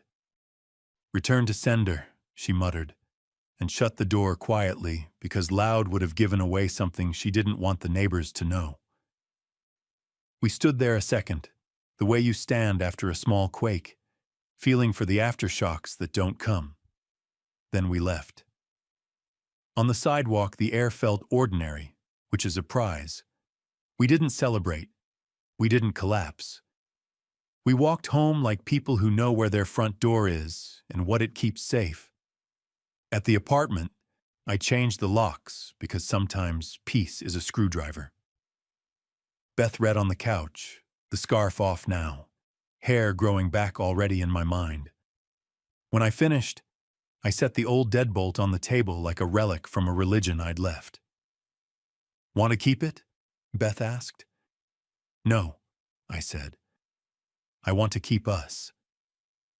We went to the little porch that pretends our city is a quiet town at dusk. Same chairs as before. Same pot with the stubborn rosemary. Traffic like distant surf. Beth took the gray scarf from the back of her chair, folded it into a wide band, and tied it low, on purpose this time, a choice you could see. She smoothed the knot and then tugged it off again and wound it around the rosemary pot like a ribbon. Decoration, she said. Not armor, I said. We sat. I thought about the false savior I'd turned into a bystander, the inverted evidence that had carried its own weight, the double price I'd paid on purpose. The urge to send one last text to score the final point flared and went out. A body can learn. My phone lit with Rose's name. I didn't expect that for days, and I let it ring once just to show myself I could, and then I answered. Hey, she said. I could hear a street in her voice, wind, a bus hiss. Just one thing. Did you make it small? I did, I said. At her door. Thank you, she said. Then, after a breath. I'm not ready for lunch, but I'm not ready. That's a lot, I said. It is. A pause. Tell Beth I loved her toast. I will. She hung up. The line went back to being a wire. I stared at the rosemary until the little needles looked like an army with better priorities. Beth squeezed my knee. You didn't promise forgiveness, she said. You promised to try. I meant it, I said. I'm not there. I know, she said. I am. We can be in different places and still sit in the same chair. We listened to the city. A neighbor upstairs started their shower. The pipes did the old song. I remembered our laughter at the sink on the camera's gray night. The way ordinary sounds had become proof later. Strange what saves you and what indicts you. I went inside and took the backup card from my pocket. I slid it into the drawer where we keep batteries and tape and things that fix other things. I didn't label it with drama. I wrote one word on a piece of masking tape and stuck it to the case. Quiet. I came back out. Beth had pulled her feet up under her. She looked at me the way people look at home. I should tell you something, I said. I live with you, she said. You already do. I keep thinking about 80, I said. How I want to be then. How I want Rose to remember this weekend when she tells a story that starts, "My father." I wanted it to end with a trophy. It won't. It'll end with a porch. That's better. She smiled. Trophies tarnish. Porches patina. Look at you, I said. Poet. Cheap one, she said. We sat until the light gave up, and the streetlights took the night's first shift. Inside, the old deadbolt waited to go to the trash. On the plant, the scarf made the rosemary look like it was going to a party. Somewhere else in the city, a woman rehearsed a new version of events into her mirror. Somewhere, a man arranged metaphors into a stack that no fire could warm again. Here, the chain hung slack because it could. The lock clicked once when I closed the door later, just because it wanted to be part of the ritual. We brushed our teeth and didn't talk while the water played its small song. We went to bed. Beth's hand found mine under the sheet and held on, then loosened, then stayed. Sleep came without footage, the kind where you wake and the room is just a room and the day is just a day. Morning would bring groceries and a list, and maybe, in a week or two, a text from my daughter about lunch.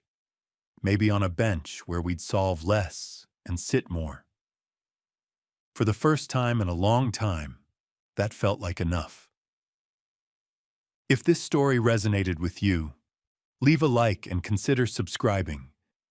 You can also drop any comment below, even just one word. Maybe tell me where you're watching from, or what time it is right now. Sometimes one word is enough to say you were here.